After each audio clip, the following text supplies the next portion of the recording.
Moi, c'est Anis Diallo, président de la commission Aquarium. Donc, l'aquarium s'inscrit dans le cadre du projet global de la Cité du Savoir à Diamniadio, qui est sous la coupole du ministère de l'Enseignement supérieur et de la Recherche. Et notre commission a travaillé sur la faisabilité d'un aquarium avec, qui sera une zone d'attraction très centrale au niveau de la Cité du Savoir. Donc notre objectif, notre travail consistait à élaborer, en fonction des 11 aquariums qui sont prévus, la liste des espèces qui sont disponibles au niveau des eaux marines du Sénégal et du fleuve Sénégal, d'un côté, pour pouvoir les adapter en fonction des niches écologiques et les classer par aquarium.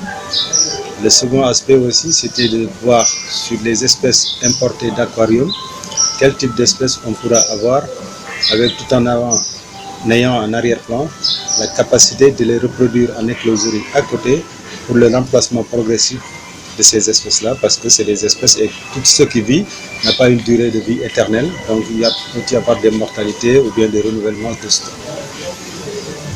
Au-delà de cet aspect technique sur les espèces exotiques et les espèces locales, on a aussi besoin d'avoir des activités qui permettent de fixer l'auditoire, le public, le grand public, et précisément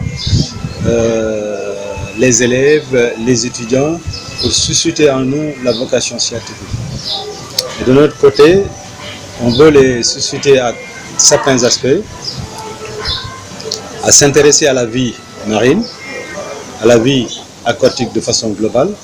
Ensuite, il y a un aspect sur la biodiversité spécifique, donc des espèces, leur montrer qu'il y a des espèces qui sont menacées, il y a des espèces qui sont en voie de disparition, et l'importance de la biodiversité aquatique dans la vie et dans le pays.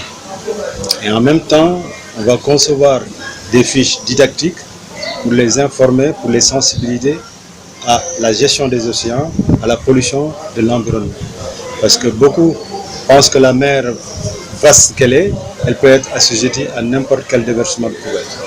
Alors que la pollution de la mer peut être très négative à la fois sur les poissons, les espèces qui vivent de façon globale, et même sur les hommes. Parce que les espèces qui vivent en mer finissent généralement sur le plat des eaux.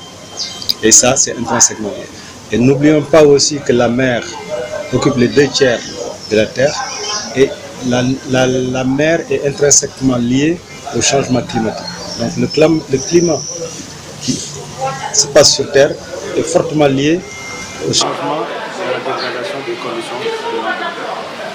Donc il faut qu'on arrive à sensibiliser les gens sur cet aspect, pour susciter en eux, principalement les élèves des vocations scientifiques, s'intéresser aux sciences, à la vie marine et aquatique, aux douces mers, et ensuite susciter en nous la possibilité et la conservation et la préservation de l'environnement non seulement pour conserver la biodiversité, mais aussi pour faire une exploitation durable des ressources ici.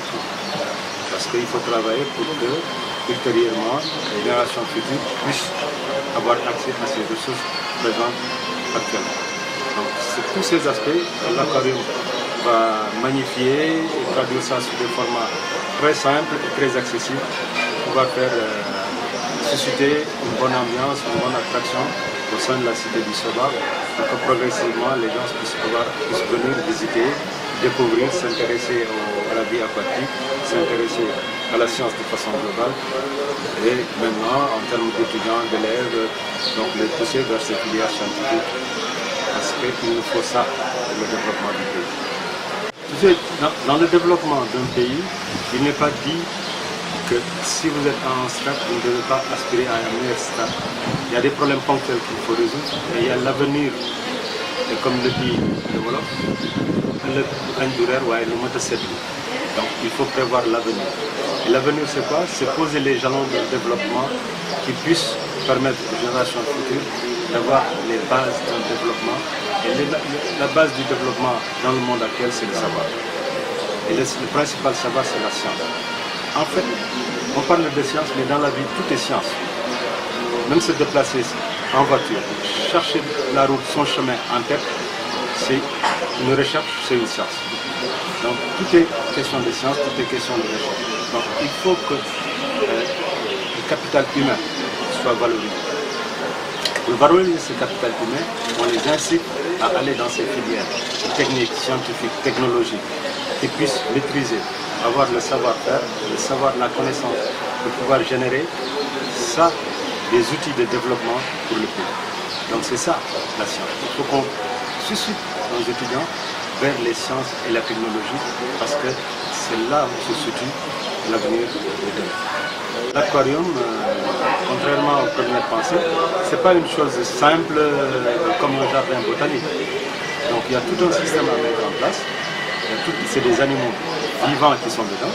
Donc il faut s'enquérir de leur santé. Et la première des santé, c'est la santé de l'eau dans laquelle ils vivent. Ensuite, cette eau-là va fonctionner en cycle fermé. Il faut savoir recycler cette eau, le filtrer, la purifier pour qu'elle arrive dans les bacs aquarium de façon personne sans transporter de maladies ni de bactéries. Donc, la gestion de ça, la gestion de l'alimentation, comme on dit, c'est des animaux, il faut les nourrir. Il faut les nourrir soit avec des proies vivantes ou avec des proies conservées ou avec de l'aliment fabriqué. Donc tout ça nécessite un service technique de gestion. Parce que qui dit bac, qui dit filtre, dit essentiellement renouvellement, nettoyage, entretien en permanence. Donc ça va être une partie de l'eau de mer, une partie de l'eau de douce. Donc l'eau de mer va être puisée ou fabriquée sur place, mais ça demande un entretien des filtres parce que dans l'eau, on met de l'aliment. Mais on oublie très souvent que l'eau pour les poissons, l'eau c'est le garde-manger et l'eau c'est en même temps les toilettes. Donc il y a le manger et les fesses qui sont dedans. Donc ce qui produit de fortes taux de nitrate et de nitrite, et même d'ammoniac et élévation de pH. Donc tout ça, il faut savoir les filtrer et les ramener à des valeurs qui puissent être supportées par le poisson qui est un être.